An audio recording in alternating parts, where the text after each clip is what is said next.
everybody, it's time to LOL. Listen out loud, that is. It's time for Anime Jam Session with DJ Ranma S, Mako-chan, and Ari Rockefeller. Hey everybody, welcome to Anime Jam Session, episode number 643. We are that podcast talks about anime, games, conventions, the fandom, geek stuff, and everything in between. I'm DJ Ranma S. And I am Mako-chan. Ari is off tonight. He's actually doing OT this week, so he'll be back next week. So wish him some luck, cause OT is a real pain in the arse. Also, fair warning, if you hear any like low buzzing, low sound noises in the background, that's my air conditioner. I'm kind of hoping that it doesn't get picked up and I can edit it out. If you hear it, let me know. If you don't hear it, let me know. At least I know if that's the case from jump, well, damn, I didn't have to suffer half the summer with a box fan, only blowing on half my body. Yeah. Well, I wish I could send you some of this AC. I technically have an AC for my office. I just don't have room for an AC in my office. What about those half split type of air conditioners? What do you mean? They have ones that are in two pieces where it's really low profile and it sits on one side of the windowsill, and then you connect the other side, and then you close the window that keeps it supported, something like that. I can't have anything in the window. Seriously? Yeah. That's the AC I started with. I don't know why I got flagged and other people in this area didn't. I would assume maybe there's a new policy and they just grandfathered in everybody else. No, it's HOA policy, but some reason, even my next door neighbor has one. So for some reason they can have one, but I can't. I don't know. Well, I'm just saying, if it was me and if it was a normal situation, I understand yours is slightly different, I would do that. And I'd be like, I tell you what, want me to remove it?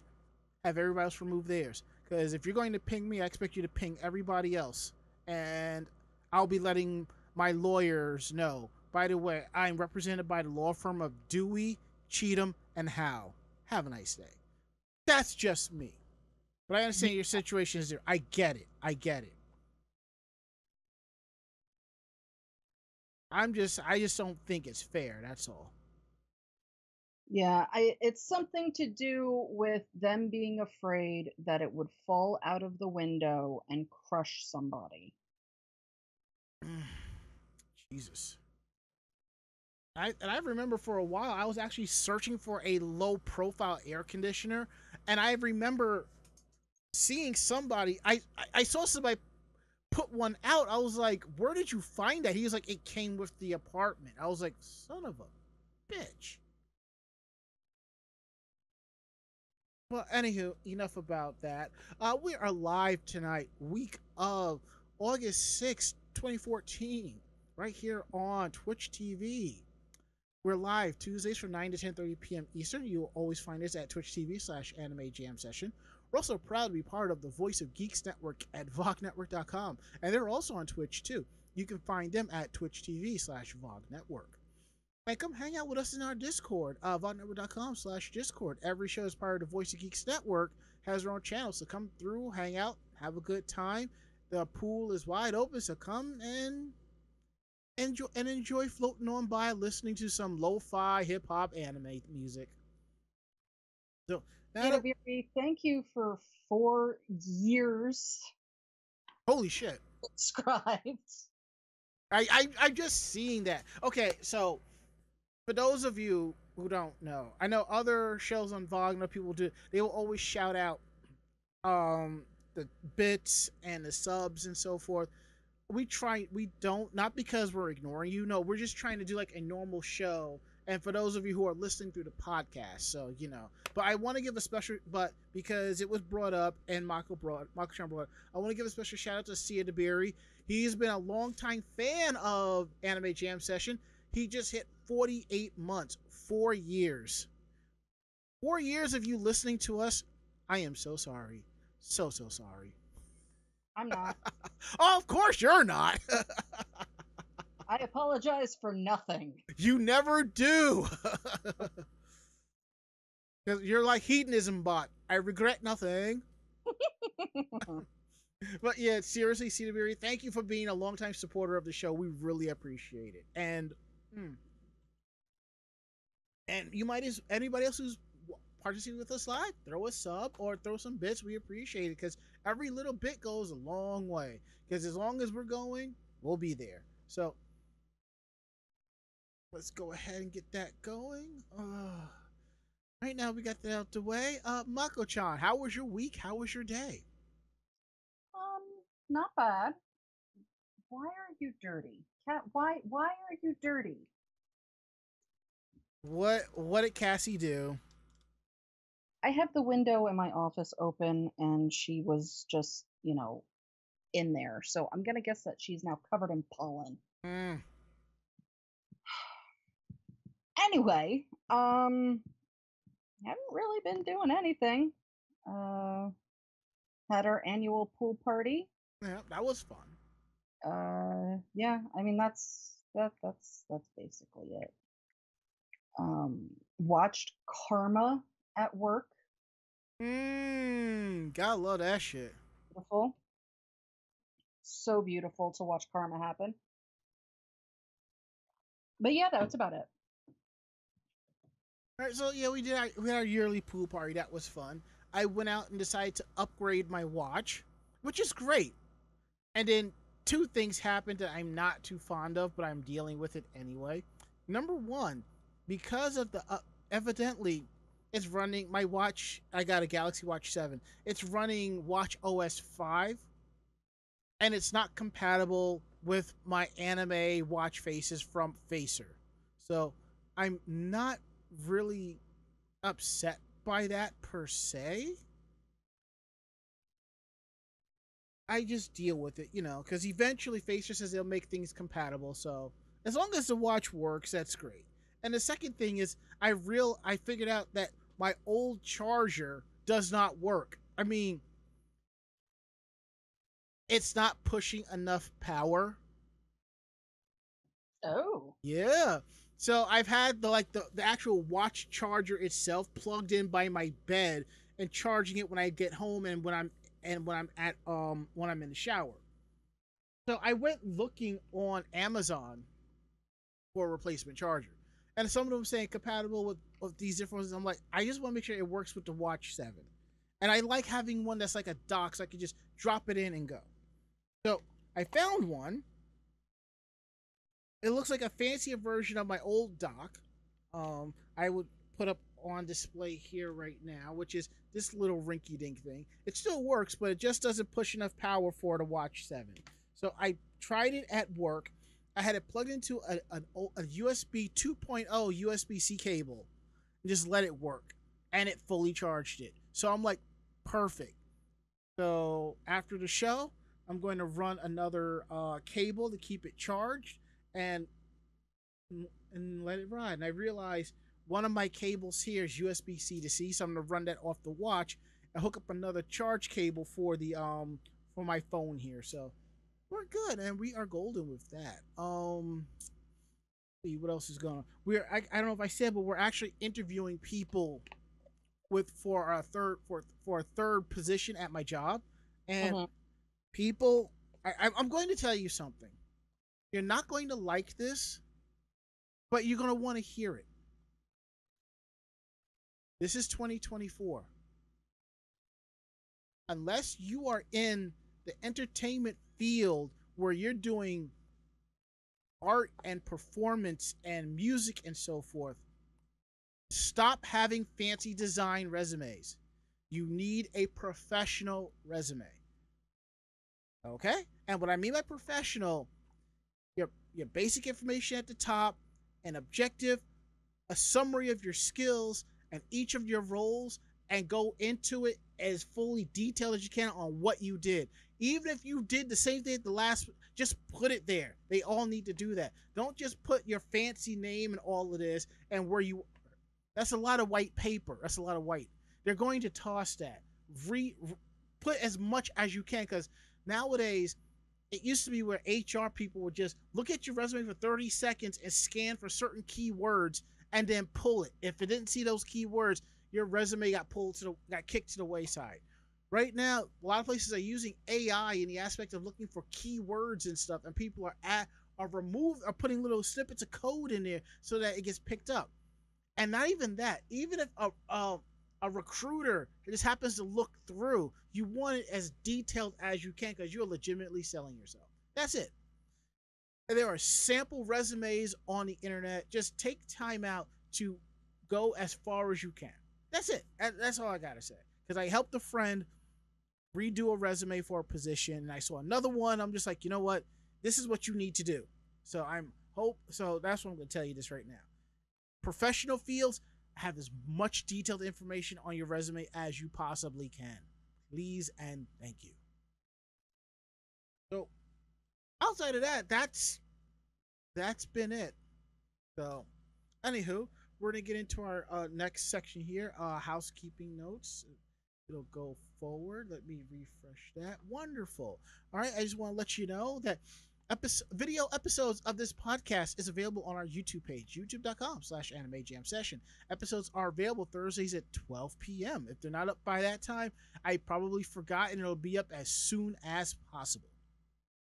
So again, it's youtube.com/anime jam session. Click on podcasts or video podcasts or playlists and podcasts. It's all right there. Also want to let you know that Anime NYC is coming up in about 2 weeks. August 23rd to the 25th at the Jacob K. Javits Center in New York City. Friday and Saturday and Sunday badges are left. You might want to go through Light or another site for official badge reselling, because Saturday is going to be the jumbo. That's when everybody's going to show up with their A game with cosplay. And if you love cosplay, you definitely want to be there on a Saturday. And now we got that out the way, we're going to get into Geek Roundtable. This is where we talk more about the geekier aspects of our life and what we've been doing during that. So, Mako, what do you got for Geek Roundtable? Just an aside. Mm-hmm. Your scrolling stuff is still last week's articles. Holy crap!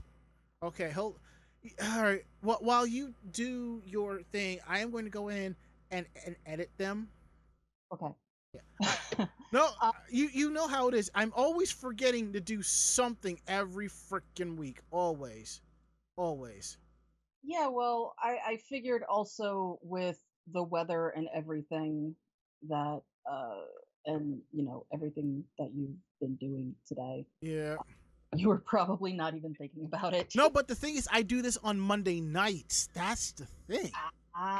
So but still, I tend to forget even if it's on a Monday, So I'm like, what am I supposed to do, But now I realize I really need to put my checklist back up. All right, so my Geek Roundtable, going back to some of the stuff from when we went to see Alanis Morissette. Her whole thing for this tour was, the goddess aspect of things and, women power and all of that. It's sort of like, wasn't it like sort of like Lilith Fair in a way? Yeah, a little bit. But basically, she had some incense holders that have the moon phases on them for the triple goddess. So I happened to like burning incense, and I decided that I would get that for myself. The other thing I ended up getting for myself that I won't show on air just because it's, not special like that, but she also had tea, loose leaf tea. So I got a thing of that as well. It smells amazing, so I can't wait to actually try that. But yeah, that's about it. I haven't been watching anime. I've been watching people play Baldur's Gate 3. I restarted my Baldur's Gate 3 game because I didn't like the way that I was going. And I've been reading a lot of smut. But the $1,000,000 question is when aren't you reading smut? See? I played the fifth. The fifth or the fifth? I played the fifth while drinking a fifth. Can't take you anywhere. Yeah. Oh, BTW. Mm. For those that are watching the Olympics, if you have seen the pin that is the official Snoop Dogg pin of the Olympics, only given to athletes, it is a picture of Snoop smoking and blowing smoke rings of the Olympic rings. So I know, that I knew that there were going to be bootleggers that that done, and so I found it and I, posted that, and I get a message from my mother not even a half hour later. Do not buy that. Why? She's like, because I already did. Well, your mother knows you quite well. I'm like, okie dokie, thank you. Oh man, I like that. That's what you call mother-daughter bonding right there. Well, Okay. I did give her some of my edibles. Well, maybe she was enjoying an edible when she saw that and be like, Idealite. All right, okay. So my Geek Roundtable is I'm continuing with Nier Automata. I'm really enjoying this anime. Elf goes on a diet, or plus size elf, however you want to call that. Oshinoko season 2. I'll be showing this off later when I get it, but my friend Kevin Bulk, who did the badges for Otakon this year, helped with the 30th anniversary of the convention with his 80s vibe. So staffer Rose, also friend of the show, got me a copy of his massive Otakon poster, which is all of the badges and everything else he designed for Otakon in an awesome poster. So I can't wait to get my hands on that because he is an amazing and talented artist. So there is that. Let's see, what else do we have here? I've been playing ZZZ Zenless Zone something. I forget the name of it. I've unlocked 2 agents, not the ones that I wanted, but I'm dealing with that. I am taking a break from PSO2 because PSO2 is a great online game, but I've realized while going through the story modes and so forth, you level up real fast. And it gets to a point where, I think I'm done for now. There's not much else left to do besides the dailies and stuff. And it gets very repetitive. So a couple people in the alliance I'm in is kind of taking a break from it. I'm like, well, I only play this once a week, so usually I think what's gonna happen now is we're gonna probably play other online games and just chill out in the group chat and talk while we play and so forth. So there's that. And also I want to show off one of the figurines that I bought in Japan last week. I picked up the Sega figurines, the Luminasta collection of Lyco Rico, better known as Lyco's Recoil. I showed up the Chisato Nishikigi figurine. This week is Takina Inoue. And this one's pretty cool. I like it. I haven't taken out the box yet, but I found that while I was going through the stores in Nakano Broadway, and I only paid 1,600 yen for that at the time. I mean, not let me say at time like that, but right now I'm going to convert the value, and the yen value is about the amount it is when I went to Japan, and I'm kind of kicking myself for not flipping $500 over when it was like almost 160 yen to the dollar. So actually, let me flip it down here. So 1,600 yen. Mako, you know how much I paid for that figure? Not sure. $11.05 Oh, nice. before the tax. That's awesome. Yep. And you want to know what else? Hmm. It's sealed. Oh, damn. Yes, because I'm looking at it and it's like the tape is still, the original tape is still on here.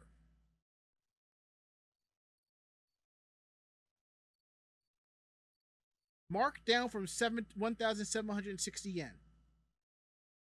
Oh, no, wait. 1,760 yen is after tax. So if that was the case,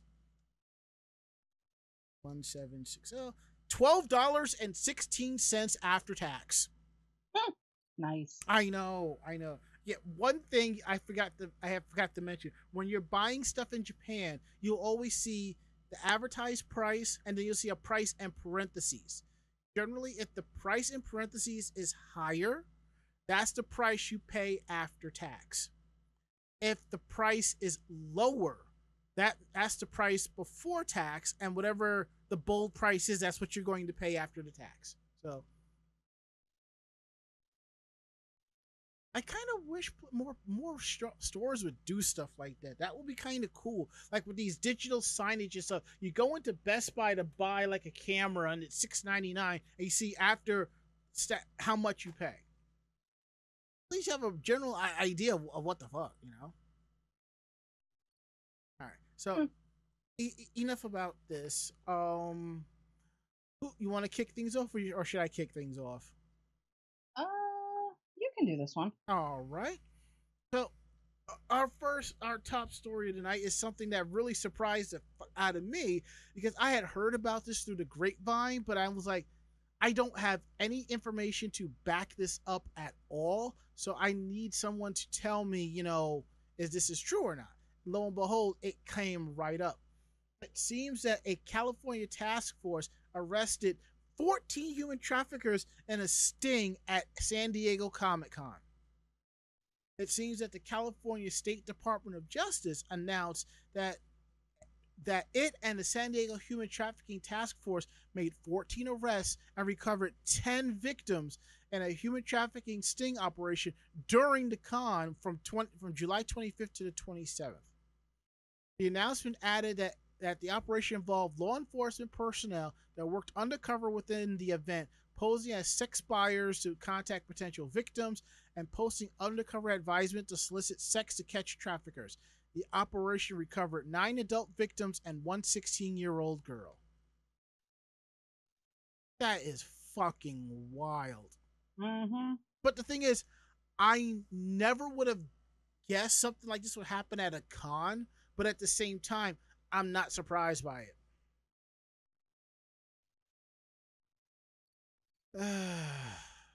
It really doesn't surprise me at all. I mean, I agree. I mean, nothing really surprises me anymore, so. And then you go into the forums about it, and it went completely 180 political. I'm like, you know what? Not everything needs to get political, people. It really doesn't. I am glad that justice was served, and I hope those victims get all the help and support that they need. Now, I think we got enough of chaos and all of that for right now. So we're going to go ahead and get into our next story here about a studio bringing lost anime to America for the first time for their stream, which I think is really cool. Yeah, so TMS Entertainment, the world-renowned anime studio behind iconic works like Detective Conan, Lupin the Third, and the upcoming Sakamoto Days adaptation, is about to showcase a rare gem from its past. Recently, the studio announced that it would be celebrating its 60th anniversary with the North American premiere of its debut work, Big X.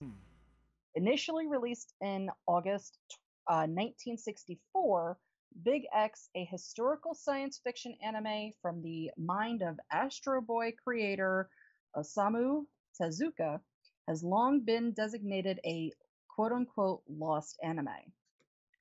TMS Entertainment plans to partially revoke the title by streaming a digitally cleaned and remastered version of Big X Episode 1 on August 12th. This is just one of several anime episodes and films that TMS has lined up for its August YouTube streaming slate, with full lineup being Super Dimension Century Orgus from August 19th to the 23rd. Lupin the Third, Jigen's Gravestone, August 26th. Lupin the Third, Goemon's Blood Spray, August 28th. Lupin the Third, Fujiko Mind's Lie, August 30th. And the Japanese version of Sonic X, August 5th through 9th and August 12th through 16th. Yeah, so Big X is obviously a lesser known work. Basically, it's based loosely on the famous Nazi Wunderwaffe or Wonder Weapon experiments that occurred during World War II. The plot revolves around the fictional Japanese scientist Dr. Asagumo, who is invited by Adolf Hitler to help the Nazi regime develop a powerful weapon codenamed Big X. Knowing the devastating potential of this weapon, Dr. Asagumo intentionally delays the Nazis' progress until his scheme is discovered and he is killed. Prior to his death, the doctor conceals the secret of Big X by implanting the only remaining instructions into the body of his son. Unfortunately, the Nazis eventually recover these instructions, leaving humanity at their mercy once again. The manga was originally serialized in Shueisha Shonen Book magazine from November 1963 to February 1966. So, yeah. That's kind of wild. Yeah, it definitely has a decent mix of I don't know, almost a mecha version of Captain America going for it. You know, kind of the super soldier with the, you know, as a big weapon, that kind of thing. Because, yeah, he definitely looks like he's in just a mecha suit in that one. But yeah, so for anybody that wanted to see that was interested in, you know, looking into some of the older anime, or just wanting to, you know, get a feel for the anniversary of TMS, you can go on to their YouTube and you can go on to, what was that, Netflix? Yes. Yes. All right, and you know what's interesting about TMS Entertainment? They actually did some cartoons from the 80s. Mm-hmm. All right, and I don't know if you remember this one. Do you remember Bionic 6? Yes. That was also TMS.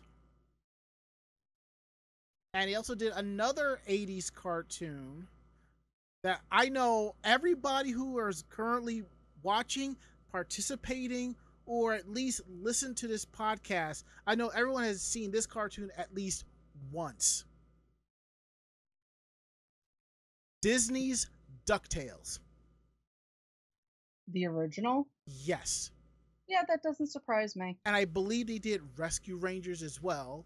I don't know about Gummy Bears. They probably did, but I never watched Gummy Bears enough to, you know, to notice that. That and one of the things I like to do, I listen to a lot of game show music, anime music, cartoon opening and endings, and sometimes when I'm listening to the music, I keep like that YouTube window open. I'm just checking the credits for like voice actors and stuff, and I see it says TMS Entertainment. I was like, oh, okay, cool.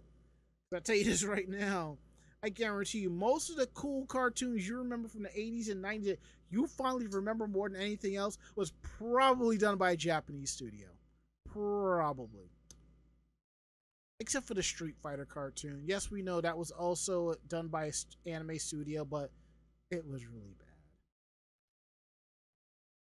So we're gonna get into our next story here. We're gonna talk about Mercari, and I know some people have been complaining about um, their prices and fees and whatnot, but they're opening things up, and I think what they're going to do is going to basically give Amazon and probably Yahoo auctions a run for their money.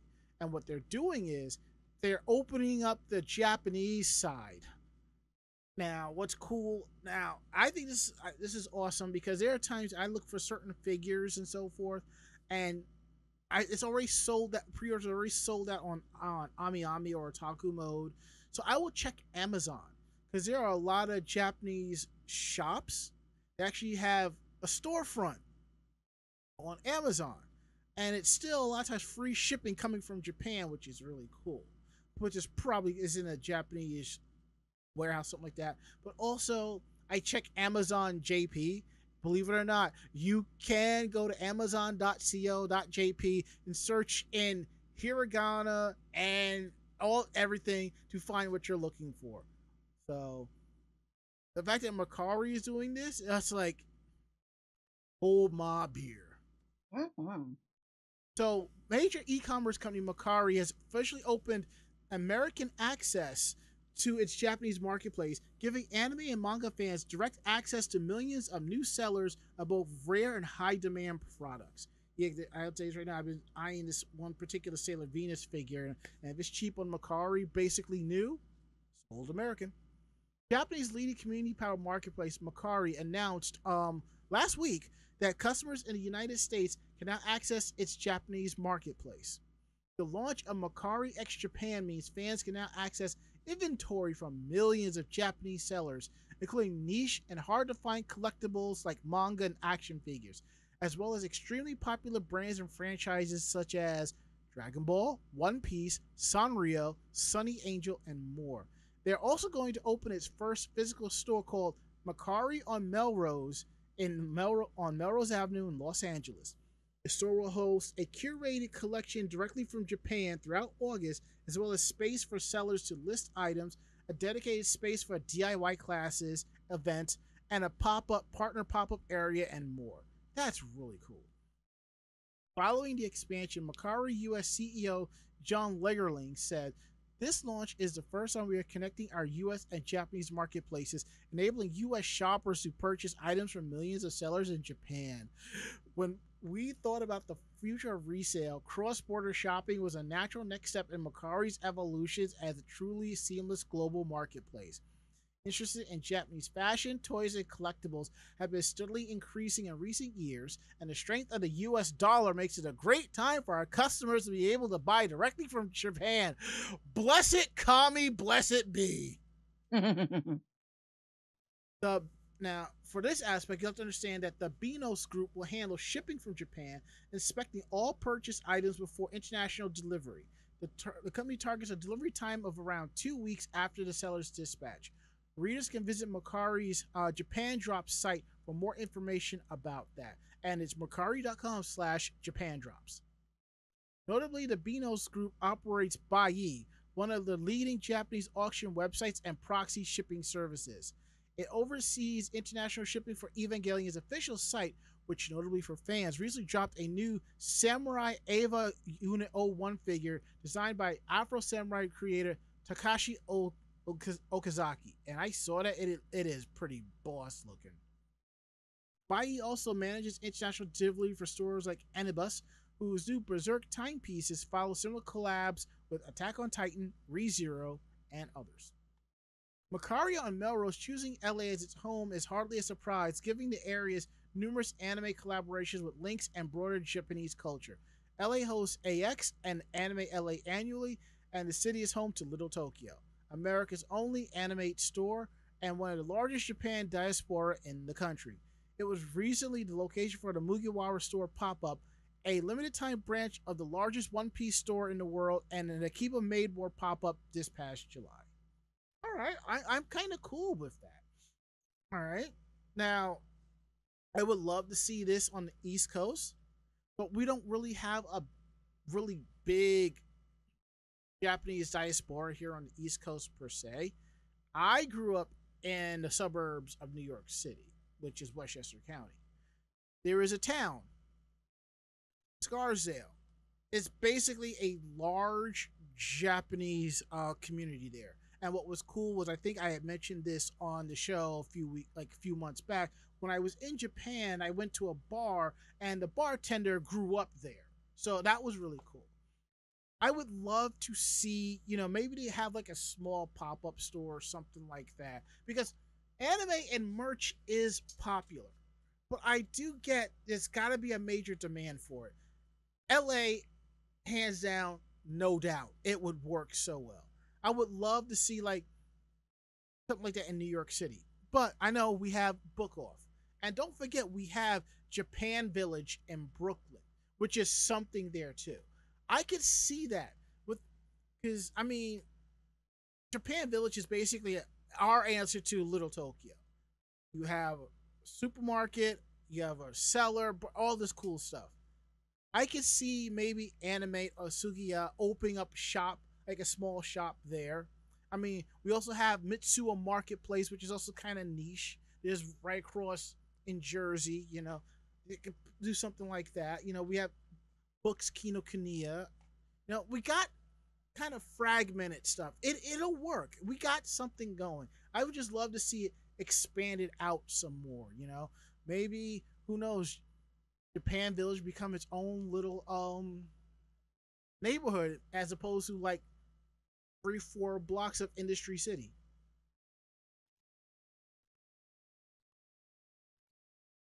Now we got that out the way. We're gonna get into our next story about My Hero Academia. I think this is the first anime to be in the New York Times.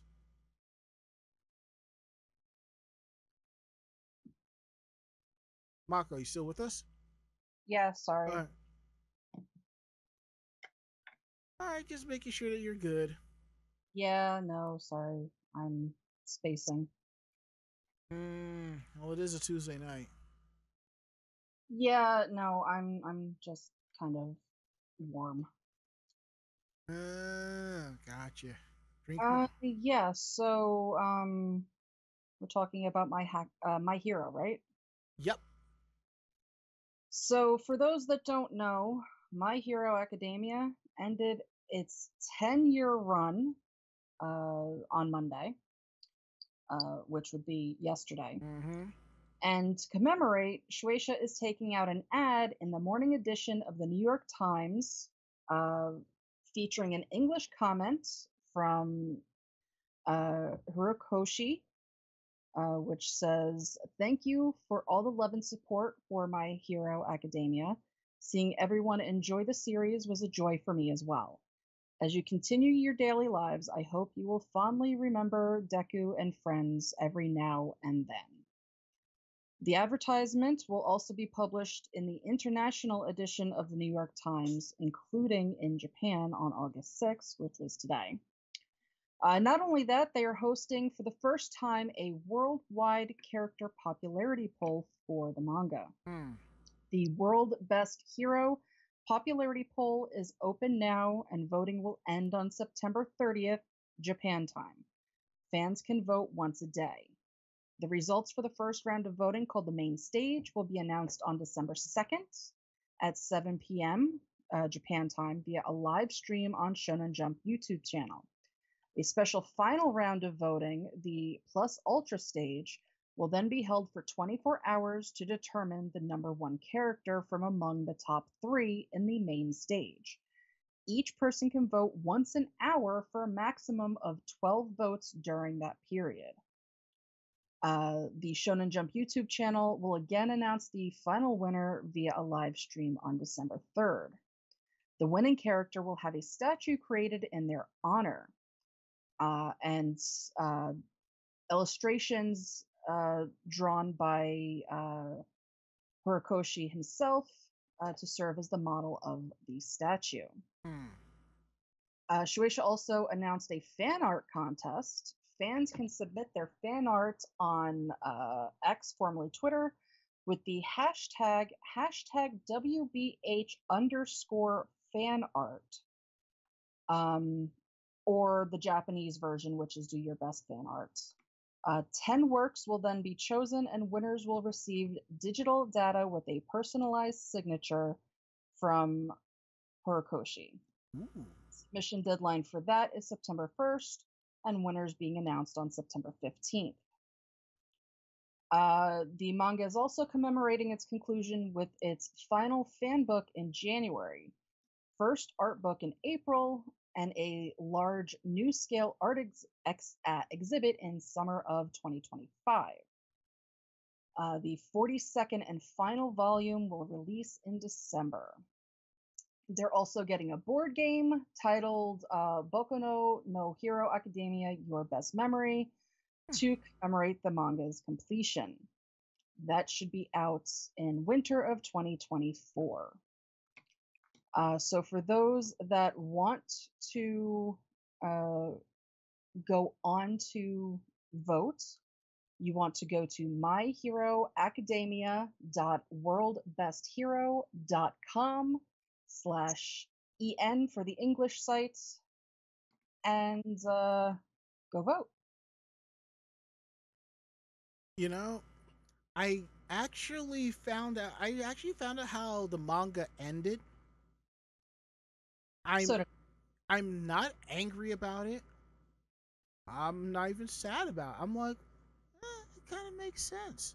I still want to see it animated and see how it plays out, because there's, I mean, the way it played out, the manga, I gotta see it animated so I can understand a couple of things. But other than that, I think some people were just being a little bit too harsh on how it ended. Some people saying Horikoshi checked out like a year and a half before it ended. I'm like, I wouldn't say that now.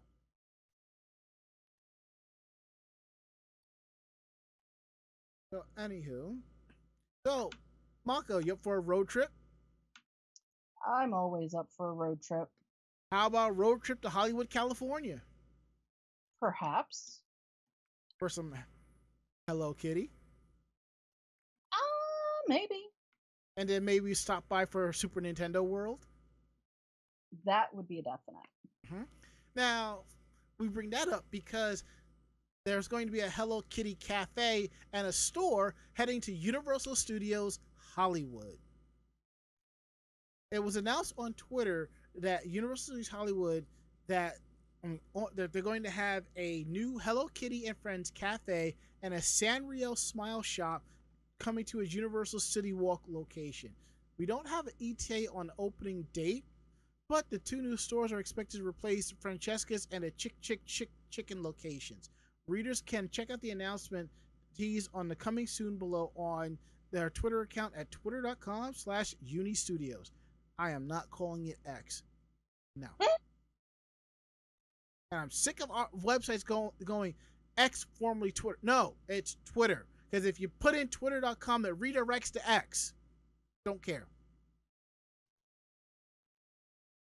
The news surrounding the Universal Studios Hollywood's latest edition has been building for a couple of weeks. Theme Park Wizards blog back on July 17th confirmed the two former locations had been fenced off, adding that for fans, he expected a new Hello Kitty cafe to open by the end of the year. It will join Universal Studios Hollywood's Hello Kitty store and another at the Orlando Resort. Well, that's nice. Hello Kitty's cafe rapid spread across North America has seen open 2 locations in Las Vegas, as well as temporary truck stops across this country. If you're on Facebook and you're a weeb, you probably know somebody has gone to one of these trucks at least more than once. Also including California, the home of the Hello Kitty Grand Cafe in Irvine. Canada has just received its own Hello Kitty cafe back in May, which is pretty cool. Commemorating the grand opening with a meet and greet with Hello Kitty herself. Outside store locations, the popular kitten's recent collabs with food has given rise to Hello Kitty Boba, and last month a limited edition Hello Kitty ice cream with Van Leeuwen, which is a local franchise out of Brooklyn, which is kind of cool. If you are vegan, check out Van Leeuwen ice cream. Her versatility and influence on all things kawaii make her an unsurprising addition to USH, one of the world's largest theme parks and a major driver of revenue for Sanrio. The company ranked 14th in License Global's the top global licensors report of 2024.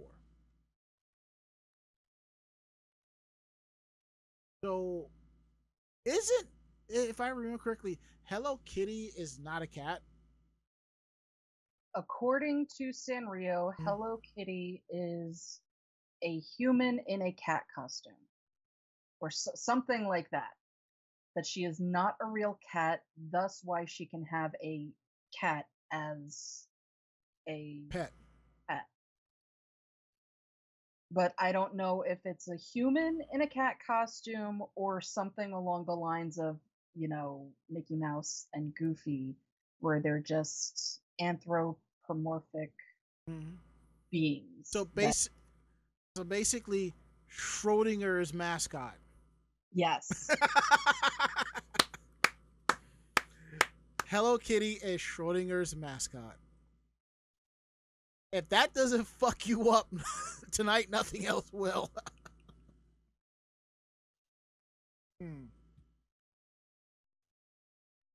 I kind of want you to do this story, but... What? This last story here. Yeah, I'll do it. You want to? Yeah. All We right. can go back and forth. Oh, that's right. For some strange reason, I'm thinking you did the Universal Studios story. Sorry. This has been the Mondayest Tuesday ever. Yeah, it's one of those where, holy crap, it's only Tuesday. Does not feel like it's only Tuesday. So it kind of reminds me of something that what George Carlin said. Instead of TJF, he's like, "Holy shit, it's only Monday" or something like that. So one of the most innovative comedy anime series in the last decade. Certainly, you have to mention Pop Team Epic. Not necessarily for the humor, but rather because the two main characters roughly have 48 voice actors combined over the course of the series. Because of this unique concept, it propelled the series and it still maintained its popularity. Well, now they are collaborating with liquor,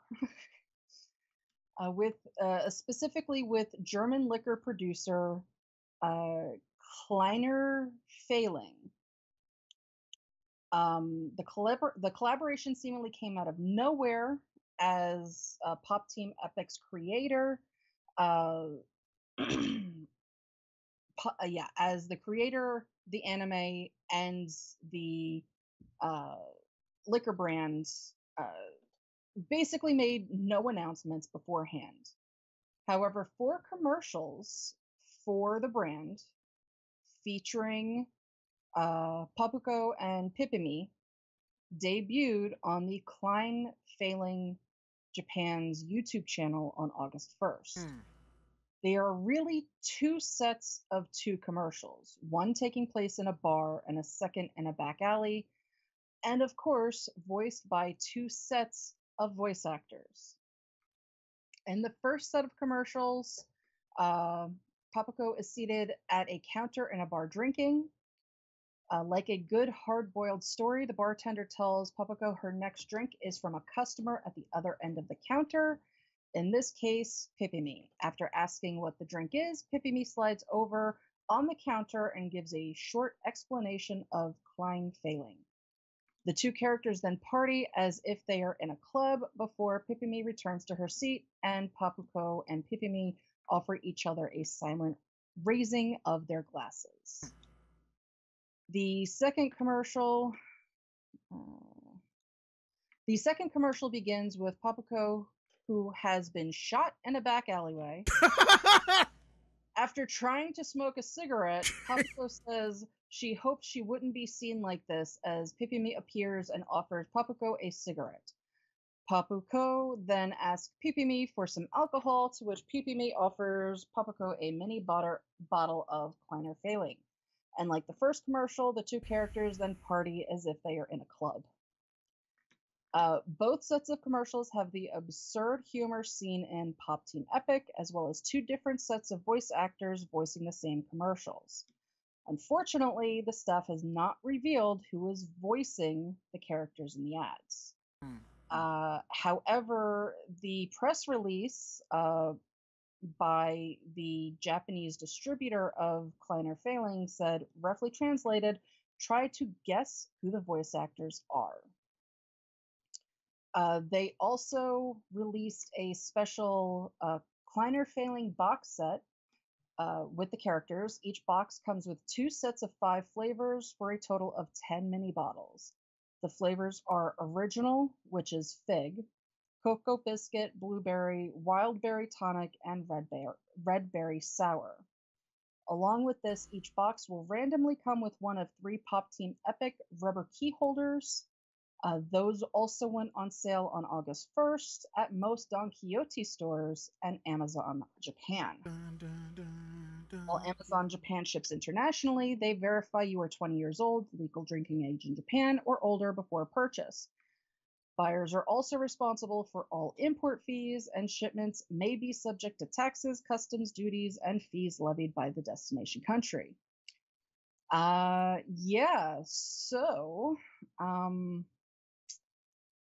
The commercials can be found on YouTube. Yep. I don't have even a remote guess of who the characters are being voiced by. But Kleiner Failing started in 1992 and has reached an annual worldwide sale of 1 million plus cases. Woo! It is a naturally flavored fig liqueur. The name translates literally to little coward and is a pun on the words fey, which means cowardly, and fey, which means fig. Yeah. Custom dictates, this is how you have to drink them. Custom dictates that the drinker tap the cap of the upside down bottle on the table, making bubbles in the liquid just before it is consumed.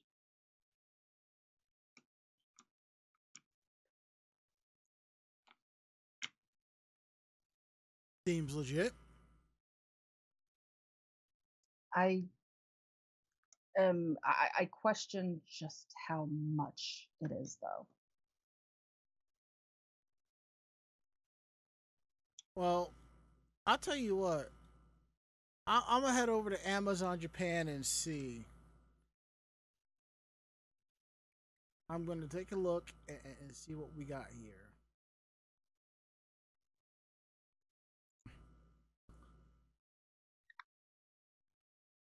I see them, but not the not the Pop Team Epic ones.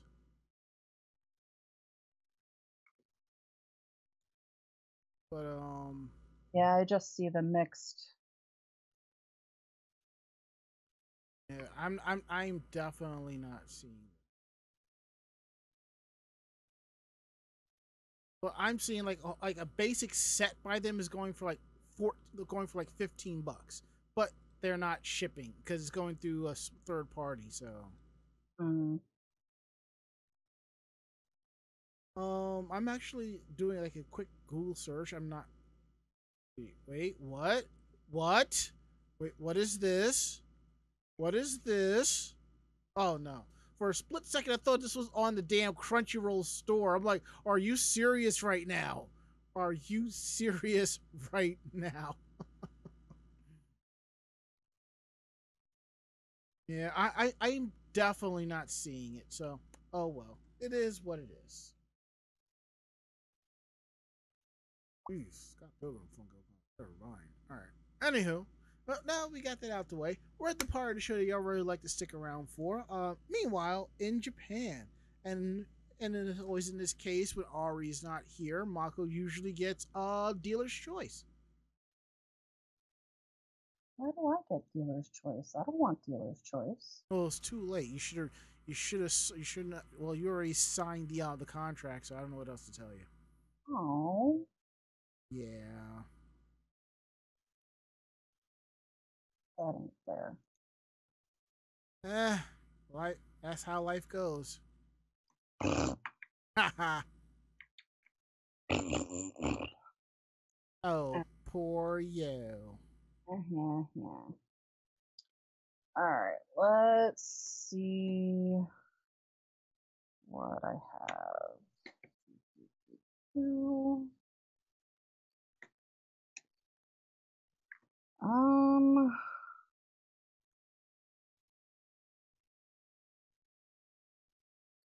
I think I'm gonna go with the second one. Sounds good. All right. I think I'll take the first story. I had a feeling. Yeah, I think it's a lot more entertaining than the third one. So, Yeah. so what we're going to talk about is something kind of cool. Human-controlled avatar waitresses are coming to a Tokyo pub near you. So basically, a robot maid.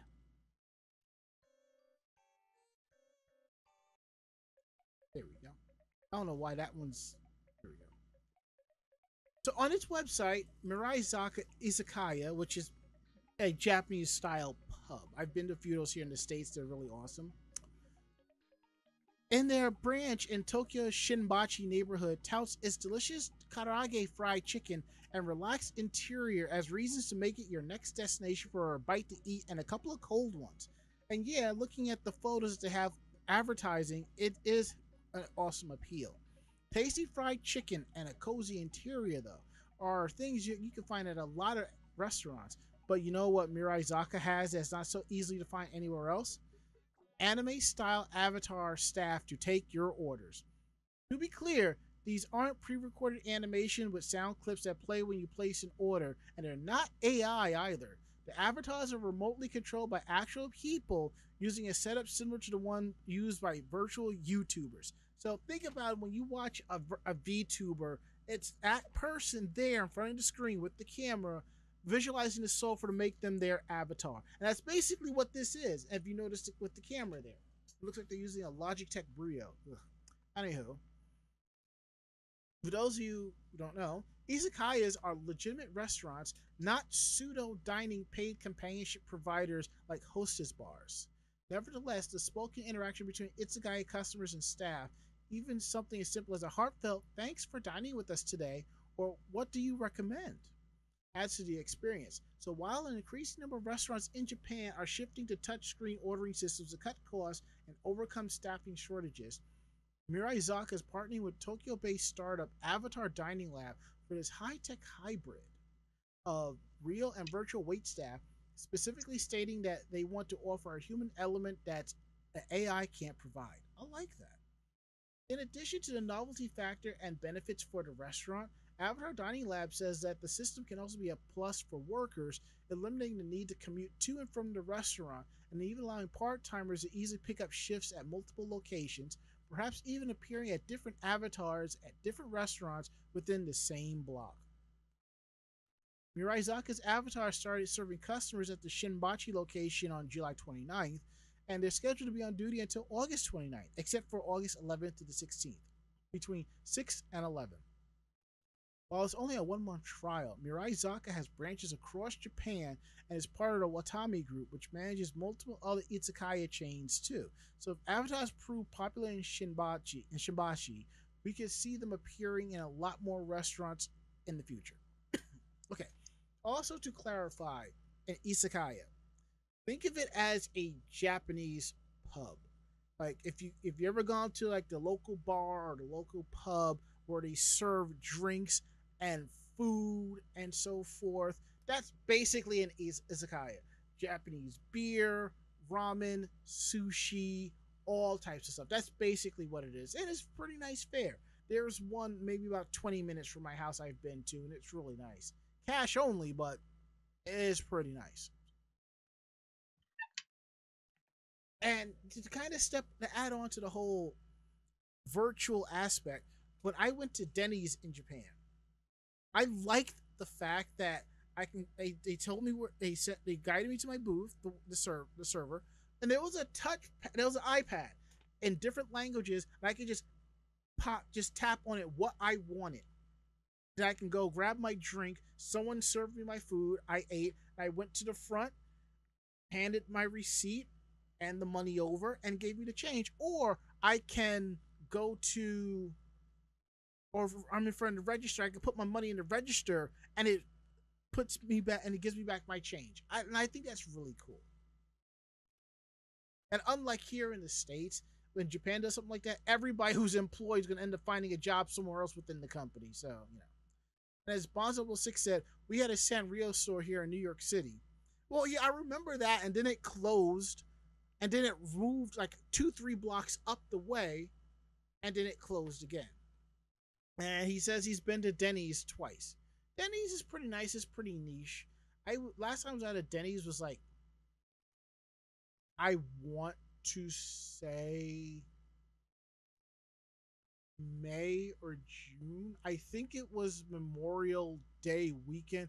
The weekend I went to visit my friend Julian, and I ended up in the ER due to some back problems and breathing. I mean, I got better that morning when I woke up, but we went over to urgent care. Then they said go to the ER. I'm like, better safe than sorry. So, you know.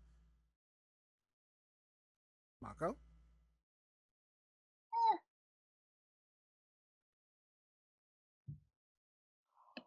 Oh. Don't worry, we're coming down to the end. Yes, yes, yes, I know. Sorry, I'm just feeling very sick all of a sudden. I think it's the heat.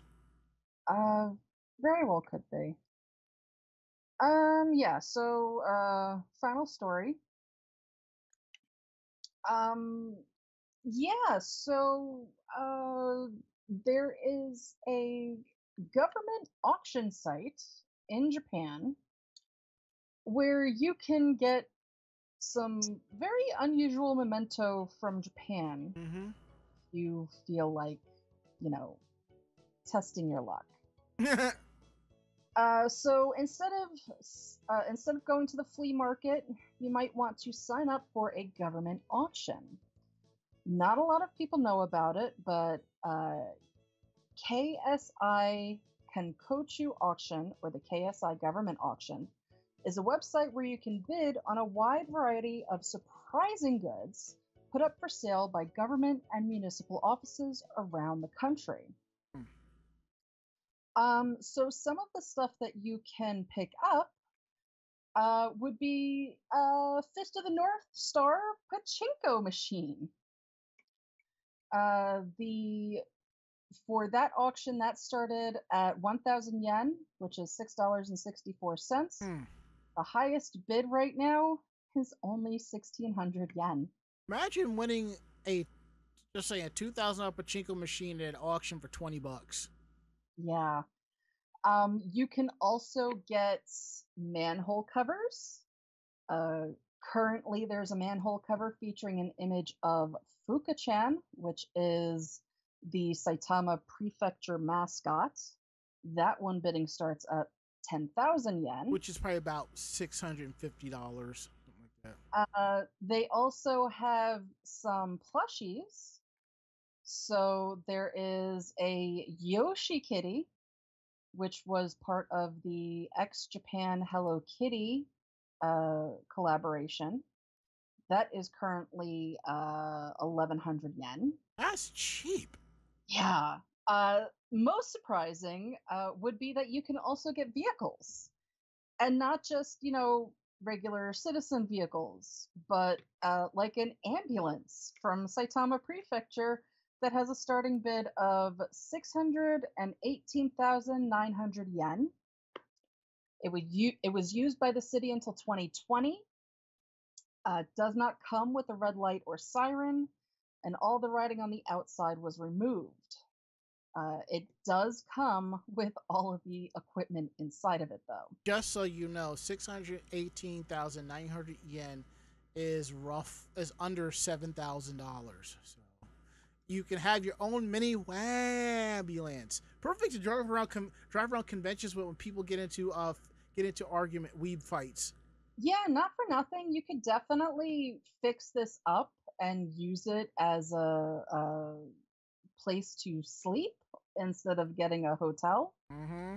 is a fairly large interior on top of the two seats that would, in a normal car. Yep. Yeah. So on top of that, you can get a fire engine from Kagawa Prefecture, which starts at 200,000 yen. And that comes with the water pump. That's cool. You can get a 2-ton garbage truck from Osaka Prefecture. The bidding starts at 500,000 yen, and the winner is required to remove the words and art on the outside of the truck after purchase. So there's also covered in the auction land and property. Ooh. So there is a massive golf course in Mie Prefecture with the starting bid of 140,910,000 yen, which is a little under $1 million. Ooh. But you figure for a full golf course. They also have some weapons. So they have 2 different wakizashi. Mm-hmm. Starting bid is 27,000 yen, currently at 89,000 yen, and that still has, well, no, the end of that bidding is done. But there's also a second one that ended up reaching a price of 116,500 yen. So yeah, I mean, a lot of this stuff is, pretty decent stuff. There are currently 1,497 auctions in progress. You can get the information on the history of the items, but it is limited. And then there are formal appraisals and inspections. No, and formal appraisals and inspections haven't been concluded. So you're basically, just like any other auction, including, things like eBay, read the fine print to make sure you're not just getting a box. But obviously, with things being so low in price, it's a great place to look if you happen to be in Japan for a little while, because you do have to have a Japanese address to be able to bid on the site. Mm-hmm. I'm looking at the site now. A Honda Insight, 2009 Honda Insight, with a little bit over 218 kilometers on it. I don't know how many miles that is, but the bidding, I think the max bidding on this is 10,000 yen, and the starting bid is 1,000 yen. Could you imagine buying a 2009 Honda for like $100? I mean, you couldn't get deals like that at regular auto auctions.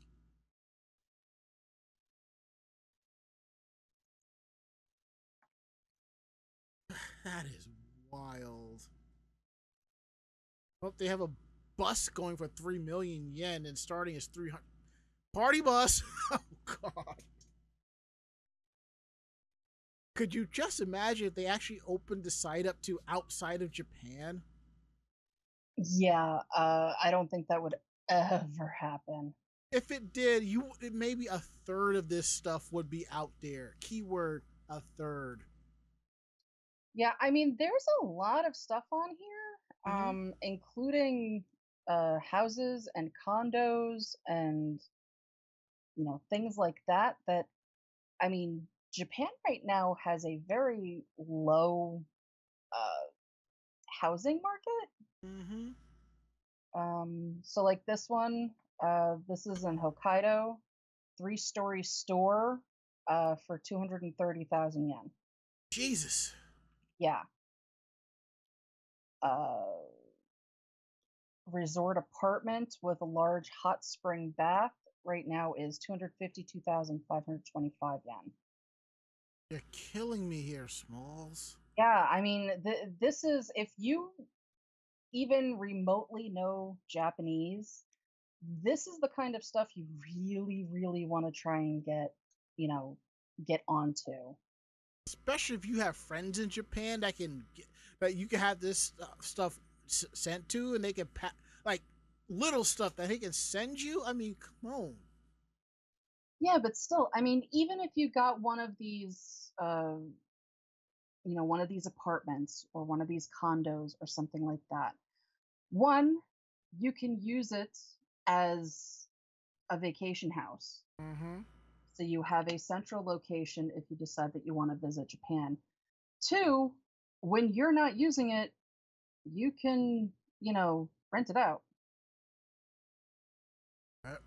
Well, there you go. Rent it out. Fund your next trip to Japan. Yeah, I'm looking at some of this and it's so cheap. Oh my God. I know. I mean, granted, you have to drop it all in one shot. It's not like you can make payments on it. Mm-hmm. No, that's for sure.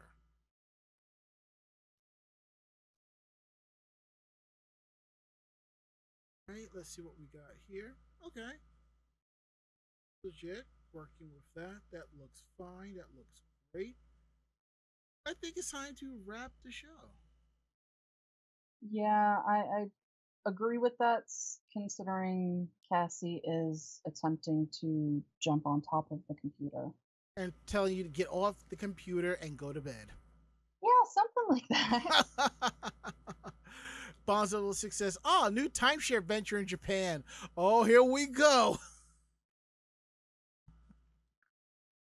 All right. If you like tonight's show, tell a friend. They in turn will tell another friend, and so on and so forth. We're independent bloggers, independent podcasters. So what we like and don't like, we're telling you straight up. So if you have any questions about the show, drop us a line at podcast@animejamsession.com. Again, that is podcast@animejamsession.com. We're here to believe you. Don't forget, you can check out our podcast, which is available on various sites: Apple Podcasts, Spotify, iHeartRadio, and Anchor FM. And what's cool is some of these sites you can leave a review, so tell us what you think that way too.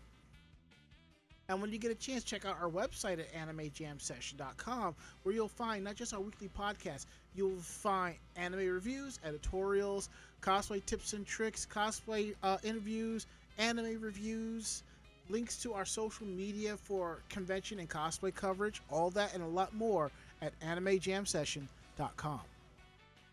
Let's see what else we have here. Don't forget to follow us on our social media: YouTube, Twitter, and Facebook. Please follow us on those so you know when we're going live, and we have episodes and articles up for you to check out. And those of you who follow us on those socials, thank you so much. We could not do the show without y'all.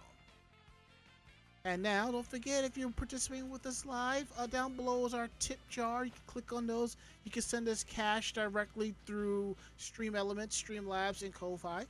Or if you want, you can cheer us on with bits. Every little bit counts, and it keeps the site going, what we do. And you can also sub to the channel. We appreciate that. And gift subs as well. Tell your friends about it. Gift them a sub to come check us out. So now I'm going to go around the room. Last words, Mako. I am tired, and Cassie is really trying to get me away from the computer. My last words is, well, the opening and ending themes to the new Ranma Half series has been leaked, and I'm going to end up watching them. Well, that is it.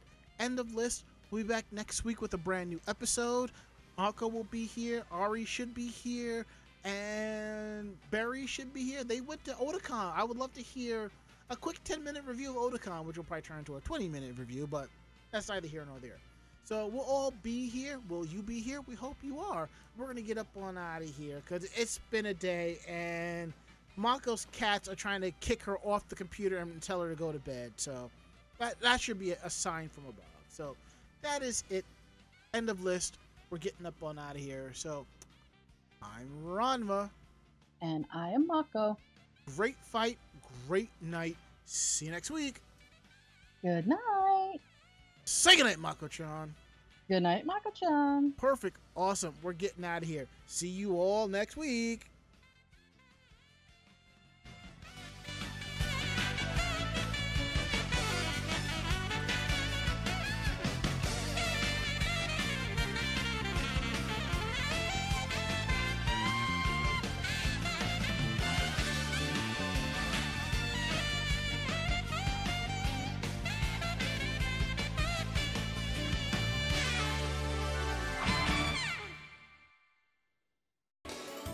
This podcast has been a production of Anime Jam Session and AJS Productions. No fanboys and fangirls were hurt, maimed, shot, electrocuted, or pistol whipped in this episode. For now. The views, opinions, and thoughts expressed on this show do not reflect the staff or the network as a whole. But we're still right, damn it. For transcripts of this episode, start typing. Check us out at animejamsession.com and vognetwork.com for more information about us and other programming. Jamatane!